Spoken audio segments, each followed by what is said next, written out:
Hello everyone, मैं प्रीति।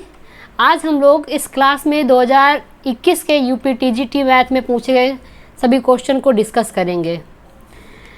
देखिए, हम लोग सुपर फास्ट रिवीजन करेंगे इसमें। तो पहला क्वेश्चन है हमारा, i + 2j + k द्वारा निरूपित एक बल बिंदु 2, 3, 1 से होकर जाता है। बल का बिंदु 1, 2, -1 के परितः आघूर्ण। तो इसमें पहले का ऑप्शन हो जाएगा सी हमारा। ठीक है, नेक्स्ट क्वेश्चन देखते हैं। दूसरा क्वेश्चन कह रहा है, एक कण u वेग से इस प्रकार से प्रक्षेपित किया जाता है कि समतल पर इसका परास प्राप्त महत्तम ऊंचाई की 2 गुनी है। परास है तो इसमें परास निकालना है, तो हमारा परास हो जाएगा दूसरे का डी। देखिए, अब नेक्स्ट क्वेश्चन तीसरा देखते हैं। तीसरे में कह रहा है, 300 लोगों के एक समूह में 150 हिंदी तथा 200 अंग्रेजी बोल सकते हैं। कितने लोग दोनों हिंदी और अंग्रेजी बोल सकते हैं? तो हिंदी और अंग्रेजी दोनों कितने लोग बोल सकते हैं? तो तीसरे का ऑप्शन हमारा है बी, 50। नेक्स्ट क्वेश्चन देखते हैं। परवलय y² + 4x + 4y + 2 = 0 की नेता का समीकरण निकालना है। तो इसमें नेता का समीकरण निकलेगा x = 3/2। नेक्स्ट क्वेश्चन देखते हैं। वक्र y = 4 - x² तथा y = x² के बीच प्रक्षेपित कोण है। तो पांचवें का हो जाएगा हमारा बी ऑप्शन। कोण निकल के आ जाएगा θ = tan−1 4√2/7। ठीक है, नेक्स्ट देखते हैं। इसमें कह रहा है, 9 वस्तुओं का माध्य भार 15 है। 9 वस्तुओं का माध्य भार 15 ग्राम है। यदि एक वस्तु और जोड़ दी जाए तो माध्य भार 16 किलोग्राम हो जाता है। तो जो 10वीं वस्तु जोड़ी गई है उसका भार निकालना है। तो उसका भार कितना हो जाएगा? 25। ठीक है, अब देखते हैं 7वां। कह रहा है, यदि बिंदु 1, a, 0, 0, b और 1, संरेखी हैं तो 1/a और 1/b बराबर होगा। तो 7वें का हो जाएगा हमारा पहला, ये 1/a और + 1/b बराबर हो जाएगा किसके? 1 के। अब नेक्स्ट क्वेश्चन देखते हैं। एक पत्थर को ऊपर की ओर फेंकने के 6 सेकंड के पश्चात फेंकने वाले द्वारा पकड़ लिया जाता है। मतलब 6 सेकंड के बाद पकड़ लिया जाता है। फिर फेंकने के 2 सेकंड के पश्चात पत्थर का वेग क्या होगा? और इसमें जी की वैल्यू दे रखी है। तो इसमें 2 सेकंड के बाद जो वेग होगा वो पूछा गया है। तो 8वें का हमारा हो जाएगा ऑप्शन नंबर ए,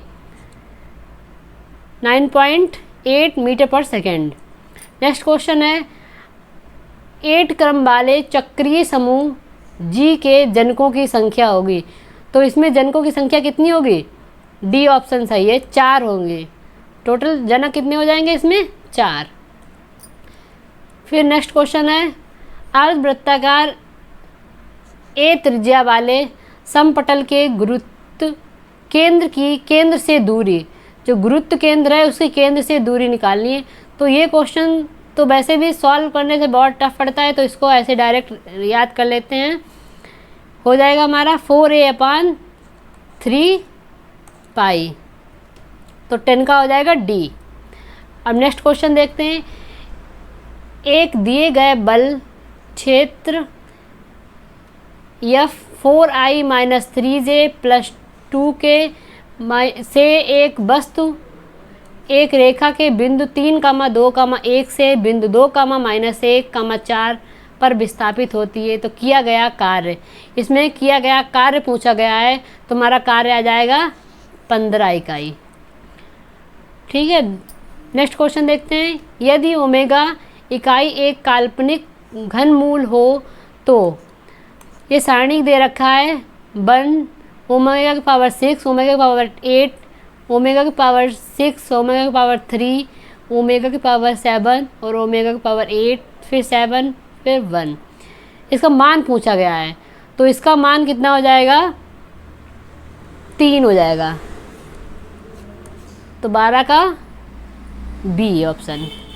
फिर नेक्स्ट देखते हैं, यदि एफ एक्स इक्वल टू है tan इनवर्स एक्स और जी एक्स इक्वल टू है साइन एक्स, तो जी ओ एफ एक्स बराबर होगा। तो ये किसके बराबर होगा, ये वैल्यू पूछी गई है। तो इसमें देखते हैं 13 का कितना हो जाएगा? B option, X upon √1 plus X square. अब नेक्स्ट देखते हैं 14, वक्रों Y square equal to X तथा X square equal to Y से घिरे क्षेत्र का क्षेत्रफल। तो ये क्षेत्र का क्षेत्रफल इसका कितना आ जाएगा? 1/3। 14 का हो जाएगा ऑप्शन सी। देखते हैं 15, इसमें दे रखा है sine x plus i cos x के whole power 4, i equal to √-x का वास्तविक भाग होगा। इसमें इसका वास्तविक भाग पूछा गया है, तो 15 का हो जाएगा सी ऑप्शन। वास्तविक का कितना आ जाएगा? cos 4x। अब नेक्स्ट देखते हैं 16, कह रहा है यदि x plus 1/x equal to 2 cos π/5, तो x power 5 plus 1/x power 5 बराबर होगा। ये इसमें 16 का ऑप्शन हो जाएगा ए, ये बराबर हो जाएगा -2 के। अब देखिए 17, कह रहा है कि कोई धनराशि चक्रवृद्धि ब्याज से 5 वर्ष में 2 गुनी हो जाती है। 5 वर्ष में 2 गुनी हो जाती है। उस ब्याज की दर से वह धनराशि कितने वर्ष में 8 गुनी हो जाएगी? तो वर्ष पूछे गए हैं कि कितने वर्ष में 8 गुनी हो जाएगी। तो इसमें 17 का ऑप्शन हो जाएगा बी, मतलब 15 वर्ष में 8 गुनी हो जाएगी। देखिए नेक्स्ट, कह रहा है यदि x square plus 1/x square equal to 11, तो x³ माइनस 1/x³ का मान होगा। इसमें इसका मान पूछा गया है, तो इसका मान होगा 19। देखिए इसका मान कितना हो जाएगा? 18 का डी ऑप्शन कितना हो जाएगा? 36। फिर 19 देखिए, कह रहा है केंद्रीय प्रवृत्ति की माप निम्नलिखित में कौन सी नहीं है? केंद्रीय प्रवृत्ति की माप देखिए, माध्य ये भी है, माध्यिका ये भी है और बहुलक ये भी है। तो 19 का हो जाएगा ऑप्शन बी, परास जो है वो केंद्रीय प्रवृत्ति की माप नहीं है। अब देखते हैं 20, कह रहा है कि वक्र x equal to 2a/t³ upon 1 plus t square, sorry x equal to 2a/t² upon 1 plus t square, y equal to 2a/t³ upon 1 plus t square के बिंदु और t की वैल्यू दे रखी t इक्वल टू 1/2 पर स्पर्शी का समीकरण निकालना है। तो इसमें स्पर्शी का समीकरण आ जाएगा हमारा a। नेक्स्ट देखते हैं समीकरण x square upon 1 minus r minus y square upon 1 plus r equal to 1। तो r जो है वो <1 प्रदर्शित करता है। ये समीकरण पूछा गया है कि ये किसको प्रदर्शित करता है? जब r की वैल्यू दे रखी हो 1 मॉड ऑफ r दे रखा हो 1 से छोटा, तब इसमें देखिए 21 का आ जाएगा बी ऑप्शन, ये एक अतिपरवलय को प्रदर्शित करेगा। अब 22 देखते हैं, d/dx tan cos inverse x का होल स्क्वायर बराबर होगा। इसका डिफ्रेंशिएशन निकालना है, तो ये किसके बराबर होगा? तो देखिए 22 का हो जाएगा a, किसके बराबर? -2/x³। फिर देखते हैं a, b और c एक काम को 500 रुपये पर लेते हैं, मतलब a b c तीनों काम जब करते हैं तो 500 रुपये। ए और बी एक साथ अगर करेंगे तो 2/5 काम को ख़त्म करेंगे, और शेष सी जो है वो अकेले इस काम को अगर करेगा तो कितना धन मिलेगा इसको। तो 23 का हो जाएगा ए। अगर अकेला सी काम करेगा तो उसे 300 रुपये मिलेंगे। अब देखते हैं 24। कराए एक चलायमान बिंदु के निर्देशांक 2t² + 4, 4t + 6 है, तो बिंदुपथ होगा। इसका बिंदुपथ निकालना है तो 24 का हो जाएगा ऑप्शन नंबर सी। ये भी परवलय के बिंदु हैं। नेक्स्ट देखते हैं 25।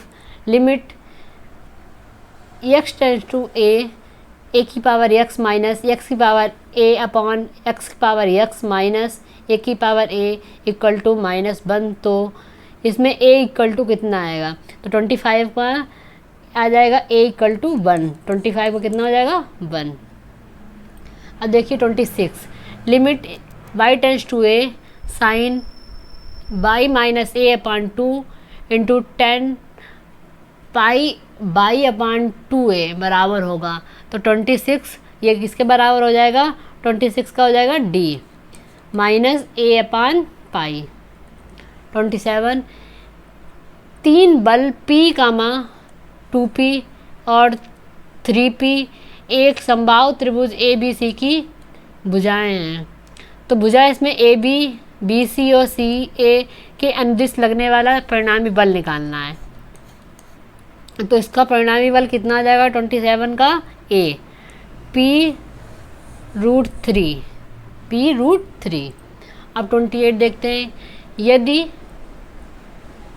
दीर्घवृत्त x² upon 16 + y² upon b² equal to 1 तथा अतिपरवल है x² upon 144 minus y² upon 81 equal to 1/25 की नाभियाँ संपाती हों तो b² की वैल्यू निकालनी है। अगर नाभियाँ संपाती हो तो b² की वैल्यू आ जाएगी 7, मतलब 28 का ऑप्शन सी। अब देखते हैं 29। यदि a इक्वल टू 1 2 माइनस 1 2 तथा b इक्वल टू दे रखा है 2 6 1 2, तो a b मतलब इनकी मल्टीप्लाई निकालनी है। तो a b की वैल्यू कितनी आ जाएगी, ये पूरा 0 0 आएगा। तो 29 का हो जाएगा ऑप्शन ए। अब 30 का देखते हैं। Sine inverse sine 2x upon 3 का मुख्य मान है, तो इसमें इसका मुख्य मान कितना हो जाएगा 30 का ऑप्शन नंबर सी पाई/3।